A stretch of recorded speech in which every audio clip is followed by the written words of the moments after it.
in the courts. We did get paid the rest of the money owed us. Yeah, Bill Bruff told me that Coons was almost killed as a part of the Rose Project. No, I didn't hear about that. He was over there on some phase of the project with a bunch of engineers from the system integrator, who I think was Rockwell, but I'd have to look at my notes. Yeah, Rockwell was over there, yeah. And he got delayed leaving the meeting, and he was supposed to ride in the second taxi full of engineers, and that taxi was ambushed, and 6 Rockwell employees were gunned down. Yeah, he's fortunate he wasn't not in that one. He told me several stories where people came in close to harm's way. One about demonstrating the Manpack in the DMZ in Korea. Yeah. So he's got some interesting stories, and yeah. I assume that he realizes what he can talk about and what he can't. But oh yeah. Well, there's a couple things about it. I'm still security cut. I had to get debriefed when I left, and I know what I can and can't talk about. And there are some things that time doesn't matter, but a lot of things, like just plain secret, after 12 years, it's automatically dropped down to confidential. That's been the rule since the last 40 years. The rules say 12 years? 12 years for secret. But some of the other stuff, there's no time limit on it.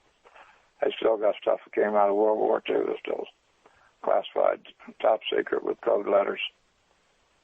And so you just forget about it. You just talk around it. What pisses me off is when you have just basically taken an oath not to reveal this, and you read about it in the newspaper about a month later. And yet you still can't talk about it. That was one of the things they pounded on us out there at Fort Meade, that just because it becomes, some of these, even these little code groups and things, that these little names, like Talon Keyhole or something like that, even though if it comes in common use and you read it in a book, you still can't talk about it. So, which is their rules, and I always played by them. Because if you did get the right kind of clearance when you were working with them, you could sure get a lot more business. When you said you retired once, yeah. How and why did you come back? Well, I stayed away for a year and a few months, and I was bored. So I was, I don't know, I was talking to somebody from down there about it. And I said, well, gee, we could use you, and come on back if you want. So I said, okay, I'll come back part-time. I'll work 30 hours a week, which I did for 7 years. Now 6 years. Yeah, I came back in came back in the year 2000. Sounds like a similar arrangement to the one Chuck Dexter has. He works 30 hours a week. Yeah. Yeah, if you work 30 hours, you get your full benefits, and you accrue, paid time off. And it isn't bad. You can work the 30 hours any way you want. And if you're accruing vacation at the rate that you do because of your years of service, you basically are still getting 40 hours pay, even if you only work 30, because you can take a paid day off. You earn as much vacation, as you need to get that extra day. So you can work 30 hours, get paid for 40. Do you miss it? Or 40. Do you miss it? Absolutely. I've been very unhappy the last 18 months. I left there early summer in last year. But I was at a point where it was getting to where I couldn't hold it up anymore. And my job required that I do lots of walking and talking, and I was having trouble doing both. And I knew that I was sliding, and it only took about 6 months till I slid off the edge and ended up in the hospital. And, But then again, I had a lot of fun while I did work. And I find things to do around the house. like rebuild Jaguars. Not anymore, because I don't have any physical health left, zero. Yeah. I can't even walk across the room without being exhausted. So. Well, the cars seem to be a popular thing. When I talked to Dick Steiber this morning, he was rebuilding Porsches. Yep, he was always a Porsche guy. Yeah. He was different to talk to because he worked in a very different strata within the organization. Yeah, well, he was always in manufacturing when he worked for WJ. And, did he ever do any prototyping for you when he was in? No, actually, he didn't. No. Because he was in the model shop for a while too. Yeah. But he is more of a mechanical guy than he is an electrical guy. Although he might be stepping on his toes, but his mechanical abilities far exceed his electrical abilities. So. But he was a handy guy to have around.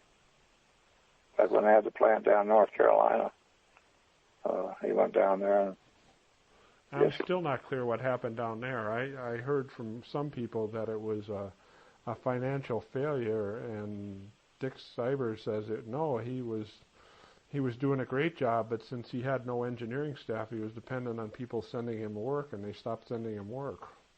That's right. But I'll tell you, it was intentional, and it was done by Ken Bach and his crew. They wanted to starve him out. They wanted to starve him. Why? Why? Because they were afraid of a little bit of competition. They wanted to keep the manufacturing in Gaithersburg. And they sure didn't want any engineering down there. And no, it was all political anyway. And they got away with it. And about 3 or 4 people that just made everything they shipped us, we found fault with, whether it was faulty or not. And the word would go to the West Coast that they were doing a lousy job. And Peter, who supposedly was looking out for them, went off on a vacation, and while he was gone, he had a heart attack, and he was away for a few months. And during the time he was away, Peter was the only one that would defend the North Carolina plant. And while he was away, they were able to do him in.